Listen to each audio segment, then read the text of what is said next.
యువగలం పాదయాత్రలో ఆటో డ్రైవర్లతో ప్రత్యేకంగా నేను సమావేశం ఏర్పాటు చేసుకున్నా. వాళ్ళు ఎదుర్కొంటున్న సమస్యలు నేను తెలుసుకున్నా. ఆనాడు ఆటో డ్రైవర్లు నాకు చెప్పింది ఒకటి, కుడి చేతిలో 10,000 పెడతారు, ఎడం చేతిలో 20,000 రూపాయలు లాగేస్తారని. అరే ఎట్లా లాగుతున్నారా భయ్ అని అడిగా. గ్రీన్ ట్యాక్స్ పెంచారు, 20,000 రూపాయలు చేసి బాదుతున్నారన్నారు. అదేవిధంగా రోడ్ల పైన ఉన్న గుంటలు పూడ్చట్లేదు, 5 సంవత్సరాలు ఎవరు పట్టించుకోలేదు. ఆ గుంటల వల్ల మా ఆటోలు రిపేర్లకు వస్తున్నాయి, దీనివల్ల చాలా చాలా ఇబ్బంది పడుతున్నామని ఆనాడు చెప్పారు. అందుకే మీ ఆదరణతో 94% సీట్లు ఈరోజు ప్రజాప్రభుత్వం కైవసం చేసుకుంది. మన ప్రభుత్వం అధికారంలోకి వచ్చిన వెంటనే గ్రీన్ ట్యాక్స్ని ఏకంగా 3,000 రూపాయలకి తగ్గిస్తాం జరిగింది.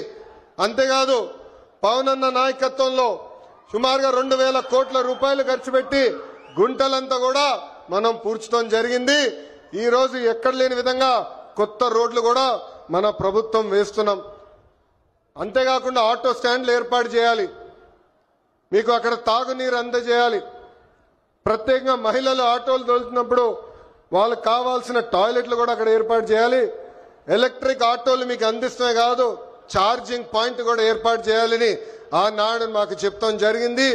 ఇది చేసే బాధ్యత కూటమి ప్రభుత్వం తీసుకుంటుందని ఈ సభాముఖంగా ప్రజలందరికీ నేను తెలియజేస్తున్నాం.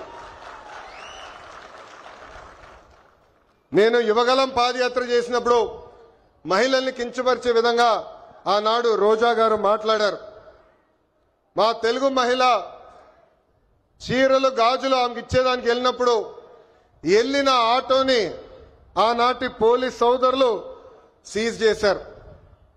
ఆ ఆటో డ్రైవర్ పేరే హమీద్ బాషా. పాపం ఈ ఆటో పైన ఆయనే కాదు, ఆయన కుటుంబంలో ఉన్న 5గురు ఆధారపడి ఉంటారు. అతను నా దగ్గరికి వచ్చి, అన్నా నేను ఇబ్బంది పడుతున్నా, నన్ను ఆదుకో అంటే గౌరవ ముఖ్యమంత్రి శ్రీ నారా చంద్రబాబు నాయుడు గారు ఆనాడు నేను ఫోన్ చేసి ఒక ఆటో ఇవ్వాలనుకుంటే ఒకటి కాదు, ఏం అవసరం ఉన్నా ఆ కుటుంబాన్ని ఆదుకో, ఇది మన బాధ్యత అని చెప్పిన వ్యక్తి చంద్రబాబు నాయుడు గారు.